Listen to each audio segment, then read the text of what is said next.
Continuamos con nuestro estudio de Apocalipsis y hoy tenemos el capítulo 11, las cosas que sucederán después de estas, medición del templo, los dos testigos, el toque de la séptima trompeta.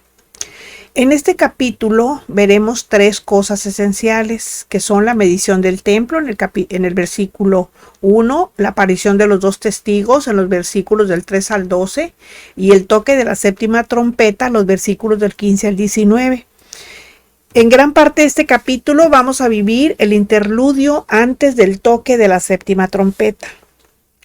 Este capítulo nos da la primera clave cronológica del Apocalipsis y nos señala claramente que con la aparición de los dos testigos empieza la segunda mitad de la tribulación, es decir, la gran tribulación que durará 3 años y medio hasta que venga a la tierra el Señor en gloria. La medición del templo, del altar y de los adoradores. Inmediatamente después de que el ángel le ordenara de parte de Dios que siguiera profetizando, o sea, ángel, que siguiera a Juan, que siguiera advirtiendo, reprendiendo y declarando la voluntad de juicio de Dios sobre muchos pueblos, naciones, lenguas y reyes que vimos en el capítulo 10, versículo 11, alguien le da a Juan una caña parecida a las varas que se usaban para medir. Y lo que Juan está experimentando en ese momento no es una visión. Él está experimentando algo real. Después de que recibe en sus manos esa especie de vara de medir, Cristo le da una nueva orden y le dice: levántate. En primer lugar, se le dice que se levante porque seguramente se encontraba postrado, abrumado, dolido en el suelo con la experiencia que después de haber comido el librito le haya amargado el vientre, y con la orden de levantarse, pues le venía el alivio. La Jerusalén de la gran tribulación. Antes que nada, tenemos que entender el contexto de la situación político y social religiosa que existirá en aquellos días en Jerusalén, porque el asunto tiene que ver con Jerusalén, con la ciudad de Jerusalén, la actual, ¿verdad? La real, la física, la terrenal, pues. Para ese tiempo se estará al inicio de los días de la gran tribulación. Se estará, digamos, en los últimos 42 meses, o sea, los 3 años y medio previos a la venida en gloria de Cristo a la tierra. Presumiblemente, Jerusalén en ese tiempo va a ser una ciudad internacionalizada. Por lo tanto, no será en esos momentos la capital de Israel, tal y como los judíos actualmente quieren. Por el interés de la paz tan deseada, los judíos van a hacer a un lado su intención de hacer de Jerusalén su capital eterna, porque las pasiones religiosas pues van a dominar la situación y eso va a dificultar cualquier tratado de paz que pudiera ser real. ¿Cuál va a ser el resultado final? Pues puede ser un tratado que haga de Jerusalén una ciudad abierta e internacional, pero no precisamente la capital de Israel. Bueno, después tenemos las 70 semanas de años de Daniel, de las cuales nos habla Daniel 9 del 20 al 27. Y en el tiempo futuro en que ocurran los hechos que estudiamos, el templo de Jerusalén habrá sido levantado de nuevo en el lugar que siempre estuvo. Allí se van a hacer los sacrificios de animales, volviendo entonces otra vez a la práctica del Antiguo Testamento. ¿Y por qué? Porque recuerden que se trata de los judíos, ya la iglesia no tiene ahí parte. Olvídense, el que se quedó, ya no va a haber una oportunidad más para él. La oportunidad es, como dijo un presidente de México, uno que usaba botas, decía, la oportunidad es hoy, hoy, hoy. Así es de que, si hoy oyen la voz del Señor, no endurezcan su corazón porque ya no hay mañana. El tiempo se acerca. Dice Daniel 9:27. Y por una semana confirmará el pacto con muchos. Esa semana no es de días, es una semana de años. Por eso no son 7 días, son 7 años. No se habla de años directamente porque esto está en el contexto de Daniel 9:27, donde en el año 538 a.C., El arcángel Gabriel le da una revelación a Daniel sobre Israel y sobre Jerusalén en Daniel 9:24. Y le dice: 70 semanas están determinadas sobre tu pueblo y sobre tu santa ciudad para terminar la prevaricación y poner fin al pecado y expiar la iniquidad, para traer la justicia perdurable y sellar la visión y la profecía y ungir al santo de los santos. El arcángel Gabriel le dice que Dios ha marcado un periodo de 70 semanas sobre Israel y Jerusalén con el fin que se cumpla lo que dice Daniel 9:24, que es terminar la prevaricación, o sea, poner fin al pecado, expiar la iniquidad, traer la justicia que perdura, sellar la visión y la profecía y ungir al santo de los santos. Estas 70 semanas son semanas de años, es decir, 70 por semanas por 7 años son 490 años. Ahora, Daniel 9:25 dice: sabe pues y entiende que desde la salida de la orden para restaurar y edificar a Jerusalén hasta el Mesías príncipe habrá 7 semanas, o sea 49 años, y 72 semanas, 434 años. Se volverá a edificar la plaza y el muro en tiempos angustiosos. Bueno, como vemos, de estos 490 años, ya se han cumplido 483. Eso es la suma de las 69 semanas en años, porque el texto nos dice que el tiempo empezó a correr desde que se dio la orden para restaurar y edificar a Jerusalén. Y después de 49 años de haberse iniciado la reconstrucción de Jerusalén, empezó en el que no vino la palabra de Dios a su pueblo a través de profeta alguno. El Señor se calló, ya no habló con su pueblo. Y a partir de ese tiempo empezaron a correr los 434 años hasta la muerte del Mesías. Dice Nehemías 2, del 3 al 6, y dije al rey: para siempre viva el rey. ¿Cómo no estará triste mi rostro cuando la ciudad, casa de los sepulcros de mis padres, está desierta y sus puertas consumidas por el fuego? Me dijo el rey: ¿qué cosa pides?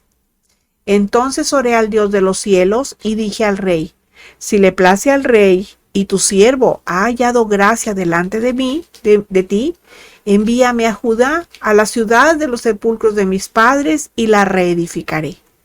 Entonces el rey me dijo, y la reina estaba sentada junto a él: ¿cuánto durará tu viaje y cuándo volverás?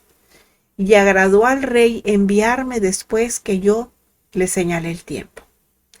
El rey Artajerjes fue quien dio la orden para restaurar Jerusalén, y desde esa fecha en adelante, sumándole primero 49 años hasta el profeta Malaquías, son 7 semanas, y luego 434 años, de multiplicar 62 semanas por 7 años cada una, nos lleva al tiempo de la crucifixión del Mesías príncipe, o sea, de Jesucristo. Por lo que queda por cumplir una semana de años, que sería la última, que va a empezar después que la iglesia sea arrebatada. Yo pregunto, iglesia, ¿estás lista para irte? Es el arcángel Gabriel quien marca la diferencia de años. Por un lado, 49 hasta Malaquías, y por el otro los 434 que corresponden al tiempo en el que no vino palabra de Dios a su pueblo a través de ningún profeta. Es decir, tiempo en el que Dios apartó a Israel para trabajar con los gentiles. O sea, cuando el Señor dijo, no, es por demás, estos cuando crucificaron a Jesús, dijo, no, es por demás, allá quédense ustedes un ratito, allá yo voy a trabajar con este pueblo.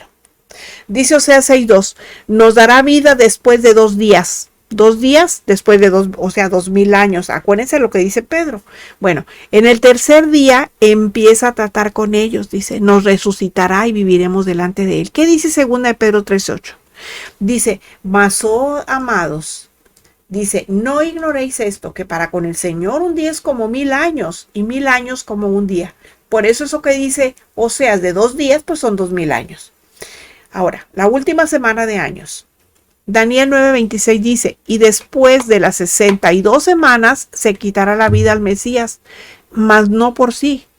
Y el pueblo de un príncipe que ha de venir destruirá la ciudad y el santuario, y su fin será con inundación, y hasta el fin de la guerra durarán las devastaciones. Esas 70 semanas de años se interrumpieron cuando Cristo fue entregado a muerte tal como lo profetizó Daniel. Y esto coincide con el tiempo en el cual el Mesías decide abandonar y dejar desierta la casa judía. Mateo 23:38 dice: He aquí vuestra casa os es dejada desierta. El tiempo para Israel se detiene por unos 2000 años, digamos. Tiempo en el cual, pues, la iglesia compuesta, ahora sí ya compuesta por judíos y gentiles, judíos que han creído en Jesucristo, existe hasta la fecha. O sea, los judíos mesiánicos y los gentiles, los que no teníamos absolutamente nada que ver con el pueblo de Dios. Pero todavía queda una semana de años por cumplirse para que se cumplan las 70 semanas en relación a Israel y Jerusalén. Y estos son los 7 años que todavía están por empezar. Daniel 9:27 dice: Y por otra semana confirmará el pacto con muchos. A la mitad de la semana hará cesar el sacrificio y la ofrenda.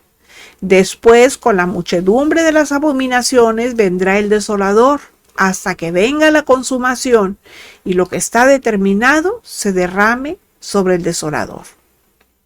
Y entonces van a ser inaugurados cuando el antimesías, o digamos la bestia anticristo, pacte con judíos y árabes que van a llegar a un hipotético tratado de paz. Y por ese tratado los judíos van a atender su templo y el inicio de sus sacrificios. Bueno, el líder político internacional que le dará a Israel esas garantías y obligue a los árabes a aceptar la paz definitiva va a ganar en una noche el reconocimiento mundial. Tan es así que muchos judíos van a ver en ese hombre a su Mesías, y ese que lo logre es la bestia anticristo. Él va a hacer un pacto de paz con Israel y con las naciones árabes, pero solamente por 7 años. Y esa semana de años es la semana 70 de Daniel. Claro que no lo hará de gratis. Lo hará seguramente a cambio de territorios para los palestinos, incluyendo la entrega de gran parte de Jerusalén. Y así va a ser como Israel pueda construir su templo y reiniciar su culto. Fíjense, de hecho, los judíos ortodoxos y a la cabeza de ellos sus rabinos no saben que a su debido tiempo la tierra les va a ser entregada por el que ellos creen que será su Mesías, pero en realidad es el anticristo. Solo están esperando el momento en que se manifieste. La iglesia no está esperando a que se manifieste el anticristo. La iglesia está esperando a que venga Cristo por ella. Así es de que ustedes olvídense de preguntar quién es y andar haciendo especulaciones, porque nosotros no esperamos a ver al anticristo. Nosotros esperamos escuchar la trompeta que nos llame a encontrarnos con el Señor en las nubes. Entonces, como ya vimos en otros capítulos, que será un nuevo dictador mundial, al principio se va a revelar como pacificador del Medio Oriente. Y este suceso va a tener lugar durante la primera etapa del Imperio Romano, que va a ser restaurado y que es el 4º imperio mundial descrito por Daniel. Bueno, vamos a seguir todavía leyendo de Daniel antes de meternos ya de lleno en el capítulo 11 del Apocalipsis. Esto es para que podamos entender el contexto en el que nos vamos a encontrar. Bueno, Daniel 9:27b dice: a la mitad de la semana, el dictador, o sea, ¿verdad?, va a hacer cesar el sacrificio y la ofrenda. Durante la primera mitad de esos 7 años, los judíos van a estar gozosos. Y van a estar contentos, van a estar felices porque van a volver a poner en práctica su antigua religión tal y como Moisés les ordenó.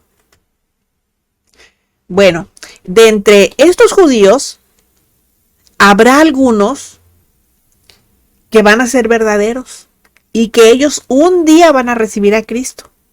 Pero cuando acaben los primeros 3 años y medio, la bestia anticristo ya como tal hará detener las prácticas judías. Va a romper el pacto de 7 años. Ya no, se va a olvidar de eso. Y lo que es peor, Va a profanar el mismo santuario, el mismo templo, como lo enseña segunda a los Tesalonicenses 2, 3 y 4, donde dice: el hombre de pecado, el hijo de perdición, el cual se opone y se levanta contra todo lo que se llama Dios o es objeto de culto, tanto que se sienta en el templo de Dios como Dios, haciéndose pasar por Dios. Eso va a ocurrir en la gran tribulación. Eso es la desolación, ¿cómo se llama? La abominación desoladora. Eso es lo que hará. Va a entrar en el lugar santísimo del futuro templo de Jerusalén y se va a sentar allí, se va a autoproclamar el Dios de la humanidad, que es la última expresión del humanismo que vivimos hoy en día. Nada más fíjense. En ese momento va a empezar el tiempo llamado la gran tribulación, de la que nos habla Mateo 24 del 15 al 22. Va a durar 3 años y medio, o sea, 42 meses, pero les va a parecer una eternidad. De ese tiempo partirá para el cielo la multitud vestida de ropas blancas que se menciona en Apocalipsis 7:14. Cuando dice: yo le dije, Señor, tú lo sabes. Y él me dijo: estos son los que han salido de la gran tribulación y que han lavado sus ropas y las han emblanquecido en la sangre del Cordero.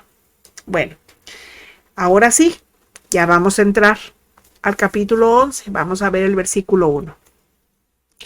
Dice: entonces me fue dada una caña semejante a una vara de medir, y se me dijo: levántate y mide el templo de Dios y el altar y a los que adoran en él. Como vemos aquí, a Juan se le da una orden y le dice: levántate, mide el templo de Dios, mide el altar y mide a los que adoran en él. En el Antiguo Testamento, Zacarías 2, del 1 al 9, ahí relata la medición de Jerusalén por parte de ángeles. Y Zacarías es testigo de todo eso que sucede con los ángeles. Zacarías 2, 4 al 5 dice: le dijo: corre, habla a este joven diciendo: sin muros será habitada Jerusalén a causa de la multitud de hombres y de ganado en medio de ella. Yo seré para ella, dice Jehová, muro de fuego en derredor, y para gloria, y para gloria estaré en medio de ella. En ese contexto, el ángel le dice al profeta que Jerusalén no va a tener muros por la multitud de hombres y de ganado. Pero también le dice que el mismo Señor será muro de fuego en derredor de la ciudad y su gloria. O sea, no va a necesitar nada, ningún muro de contención. ¿Por qué? Porque el Señor se va a encargar de resguardar el lugar. Él mismo va a resguardar allí. No va a necesitar que nadie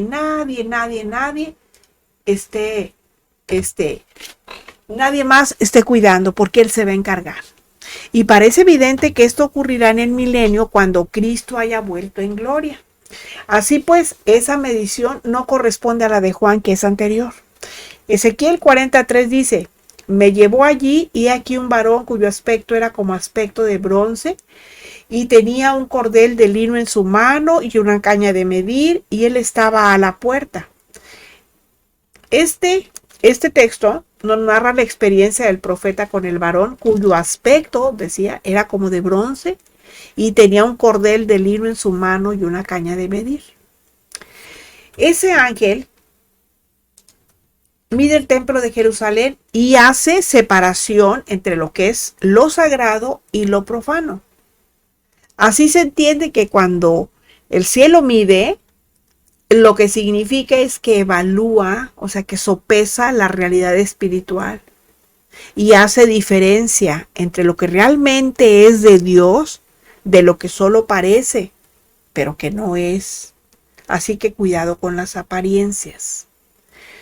Juan, como vemos, debe medir 3 cosas. Y aquí viene el templo de Dios. En el tiempo en que Juan escribe el Apocalipsis, hacía un mínimo de 20 años que el templo ya no existía. Había sido destruido por el ejército del príncipe que ha de venir, como dice Daniel 9:26 en su parte B, dice: y el pueblo de un príncipe que ha de venir destruirá la ciudad y el santuario. Esto sucedió en el año 70 después de Cristo, por Tito que fue un general romano, hijo del emperador Vespasiano.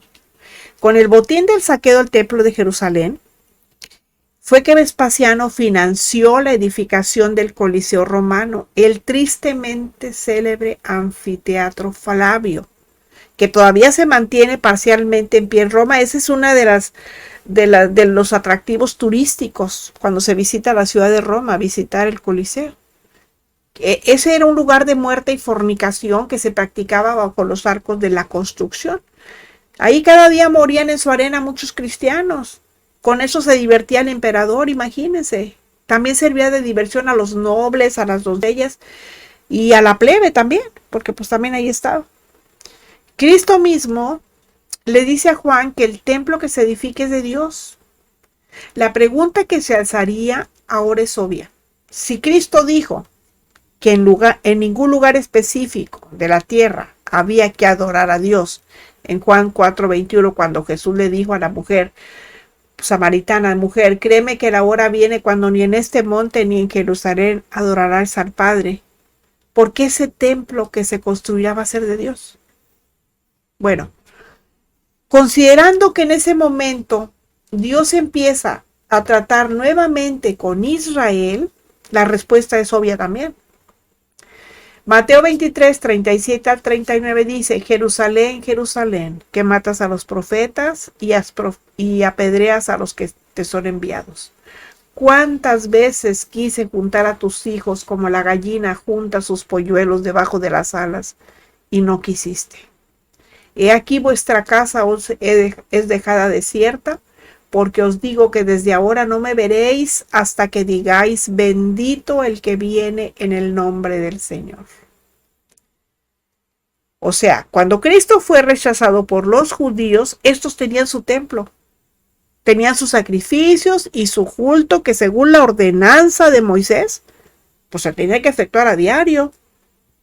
Y Dios en su misericordia va a permitir que los judíos vuelvan a ser del todo judíos para que a partir de ese momento Él les guíe a Cristo en medio de una gran tribulación y angustia. Ahora ellos ya han vuelto a su tierra de origen, lo cual es un milagro, porque a pesar de que hay judíos que son ateos, muchos todavía esperan que Dios les envíe al Mesías. Bueno, el altar. Juan debía medir también el altar. Si el templo es de Dios, con más razón el altar. La presencia de Dios estará en ese altar. Esa es la misericordia y paciencia de Dios para con su pueblo original. Recuerden ustedes que Israel es su pueblo escogido, su pueblo elegido. La iglesia es llamada. Por eso nosotros tenemos nada más una oportunidad. Israel, esta es su segunda y última oportunidad. La iglesia no. La iglesia es llamada. Acuérdense de la parábola de las bodas cuando salen a invitar allá no quieren ir, que están haciendo cosas y que no sé qué. Bueno, pues entonces llama a los otros, a los que no son aunque no tengan ¿cómo se llama? Que no sean de mi casa, pues llámalos a que venga, el que quiera, el que esté en las plazas, que se venga aquí. Esos somos nosotros. Por eso nosotros no lo debemos de rechazar. Más adelante les voy a hacer un estudio donde habla de 7 dones que no van a llegar al cielo. Ahí pónganse a pensar a ver cuáles son esos dones que no van a llegar al cielo. Y ya luego platicamos.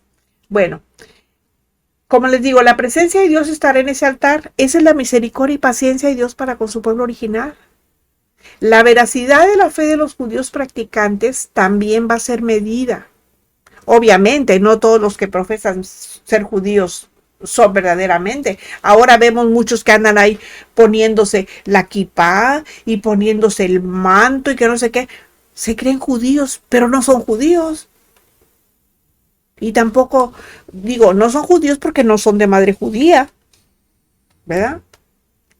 Así como en el tiempo de Cristo había profesantes que le rechazaron, aunque muchos le recibirán, bueno, otros también le van a rechazar, porque no todos lo van a aceptar.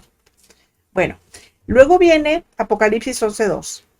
Dice, pero el patio que está fuera del templo, déjalo aparte y no lo midas, porque ha sido entregado a los gentiles, y ellos hollarán la ciudad santa 42 meses. Aquí es donde creemos que la Jerusalén de esos días será una ciudad internacional. Esa es la pretensión de la gran mayoría de las naciones actuales. Ahí están incluidas la ONU y la Unión Europea. En el antiguo templo de Jerusalén, solo los judíos podían entrar en el interior del templo, a excepción del Santísimo. Allí no podían, ¿verdad? Allí solo accedía el sumo sacerdote y una sola vez al año. Tampoco los gentiles podían entrar al llamado atrio exterior. No podían. Pero esta vez todo lo que es a partir del templo para afuera será dado a los gentiles, inclusive el resto de la ciudad. Esto será así durante la primera mitad de esos últimos 7 años en los cuales Dios tratará, otra vez lo repito, directamente con Israel, no con la iglesia. Así que olvídense, yo oigo que a veces algunos pastores enseñan que no, sí, los que se queden, bueno, el Señor en la tribulación van a tener que pagar ustedes con su sangre, ustedes van a tener que morir. No es cierto, la iglesia no habla de eso, la Biblia no habla de eso. Y aquí lo vemos, ahí va a tratar directamente con Israel.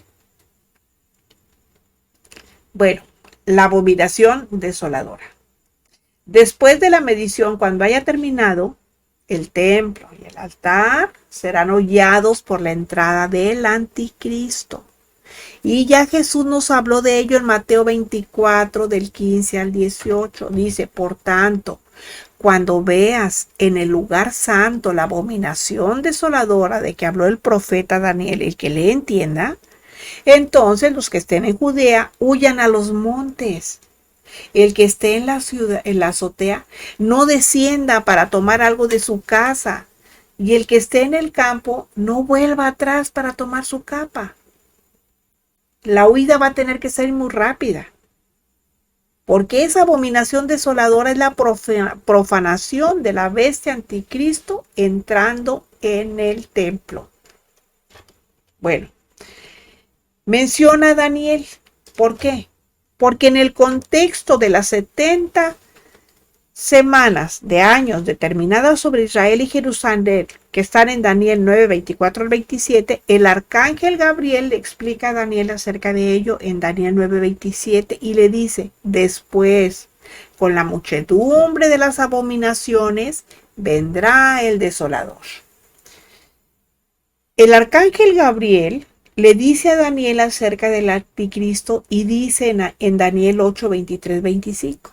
Al 25 dice, y al fin del reinado de estos, cuando los transgresores lleguen al colmo, allá cuando ya esté hasta el tope, se levantará un rey altivo de rostro y entendido en enigmas, y su poder se fortalecerá, mas no con fuerza propia, y causará grandes ruinas y prosperará y hará arbitrariamente y destruirá a los fuertes y al pueblo de los santos. Con su sagacidad hará prosperar el engaño en su mano y en su corazón se engrandecerá. Y sin aviso destruirá muchos y se levantará contra el príncipe de los príncipes, pero será quebrantado, aunque no por mano humana. Bueno. La profanación del templo de Jerusalén va a durar 42 meses. Ese es el tiempo que dure la gran tribulación y el tiempo que dure el reinado del anticristo. Ahora, con respecto al templo, hay muchos testimonios en cuanto a la posible no muy lejana reconstrucción del templo sobre el monte Moria en Jerusalén. Aparentemente, la mezquita de la Cúpula de la Roca, que es el tercer santuario más importante del Islam, quedaría a un lado si se empezara a construir el templo donde estuvo originalmente. Y si es así, pues entonces se va a cumplir lo que dice Apocalipsis 11:2, que dice, pero el patio que está fuera del templo déjalo aparte y no lo midas, porque ha sido entregado a los gentiles. y ellos hollarán la ciudad santa 42 meses. Ahora hablaremos de los dos testigos. Apocalipsis 11:3. Y daré a mis dos testigos que profeticen por 1260 días vestidos de silicio. Aquí el Señor pone un nuevo elemento de acción en escena. Se trata de dos testigos suyos que profetizarán anunciando acerca del reino de Dios. Y como sucede con la mayoría de las profecías, estas producen arrepentimiento. Por eso están vestidos de silicio, porque el silicio, bíblicamente hablando, está relacionado con el arrepentimiento. Ahora, ¿cuándo aparecerán estos dos testigos? En el contexto de este capítulo, los dos testigos aparecerán cuando se termine la primera mitad de los últimos 7 años.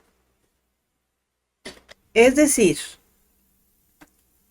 cuando el anticristo se siente en el templo de Jerusalén, haciéndose pasar por Dios en la instauración de la abominación desoladora, que es el hombre de pecado haciéndose pasar por Dios en el lugar santísimo del templo de Dios. Y en ese momento, la bestia anticristo mandará cesar los sacrificios diarios en el templo, y que 3 años y medio antes autorizara que se pudieran realizar. O sea, va a decir, ¿sabe qué? Paren toda obra. Olvídense, ya no van a hacer eso. O sea, va a sacar su verdadero yo.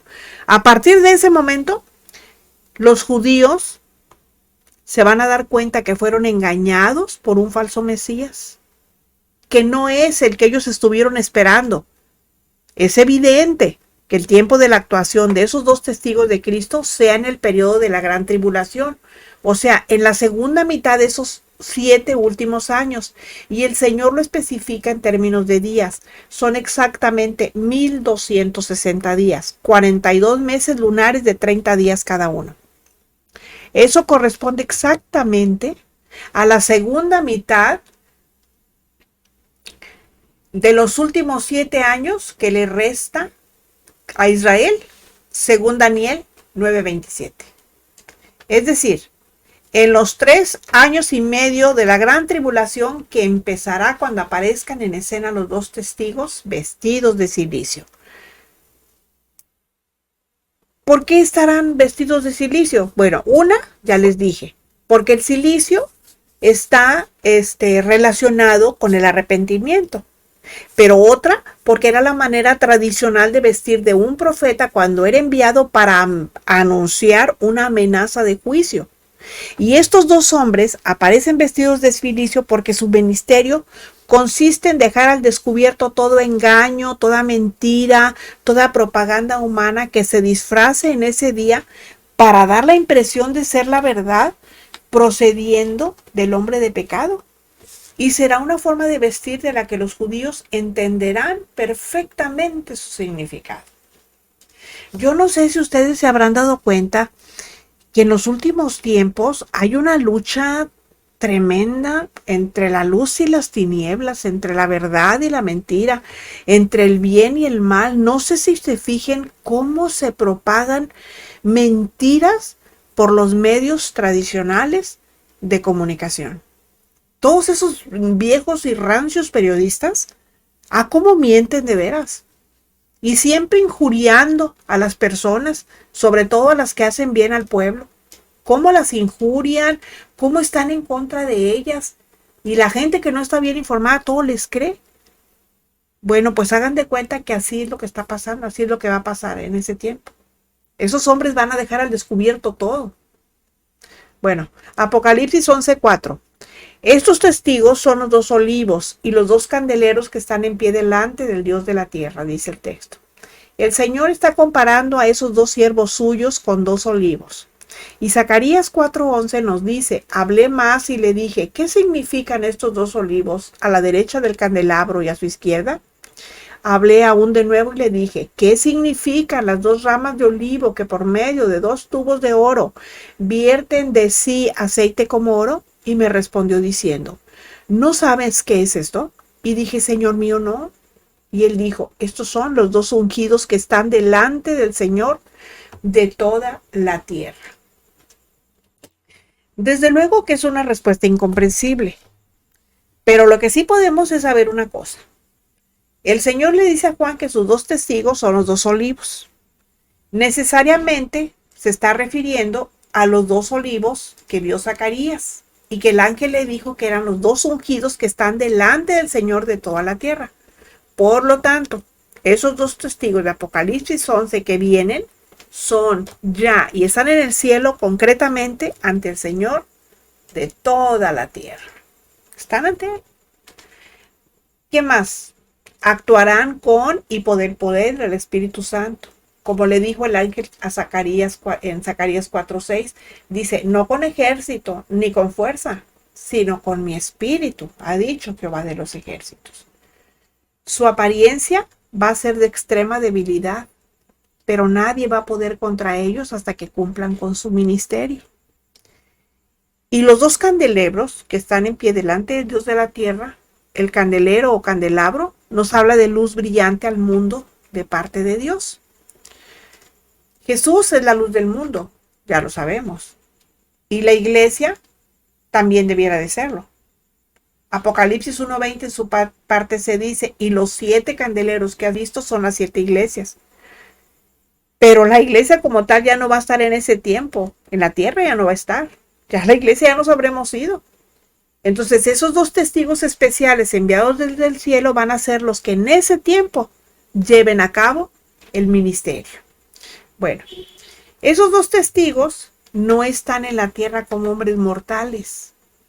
Ya están en pie delante del Dios de la tierra. Están ante el trono de Dios en los cielos. Ahorita están allá. Están preparados para bajar a este mundo cuando se esté viviendo la más tremenda apostasía y maldad nunca antes conocidas. Bueno, pues seguimos estudiando sobre los dos testigos de parte de Dios, que ellos son un tipo de Elías o Juan el Bautista. Recordemos que ellos en su tiempo, pues también fueron mensajeros de Dios. En el Antiguo Testamento, los profetas anunciaron que antes de la venida del Señor aparecería un mensajero o testigo suyo que prepararía el camino para su venida. Eso lo vemos en Isaías 4:3 cuando dice, voz que clama en el desierto. Es Isaías hablando. Preparad camino a Jehová, enderezad calzada en la soledad a nuestro Dios.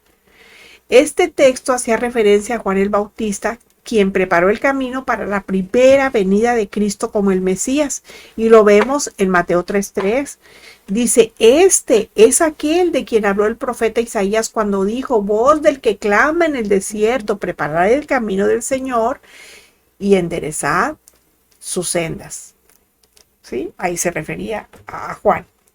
Bueno, Malaquías 4:5 dice, he aquí yo os envío el profeta Elías antes que venga el día de Jehová grande y terrible. Antes de la segunda venida de Cristo como juez, claro que en el Antiguo Testamento eso no quedaba claro, pero ahora pues ya sabemos que Jesús vendría 2 veces. Ya vino una vez, pero va a venir otra. Cuando leemos Lucas 1:17 dice, e irá delante de él con el espíritu y el poder de Elías para hacer volver los corazones de los padres a los hijos y de los rebeldes a la prudencia de los justos, para preparar al Señor un pueblo bien dispuesto.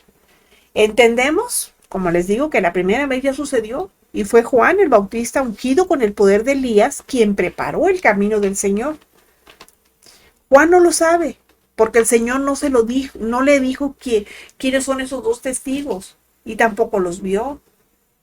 Lo importante aquí es que el Señor vuelve por segunda vez. Pero una cosa sí sabemos. Los dos testigos son dos seres ungidos que tienen autoridad, tienen poder, tienen santidad y que están en pie ante el Dios de toda la tierra. Continuamos la próxima semana. El Señor les bendiga.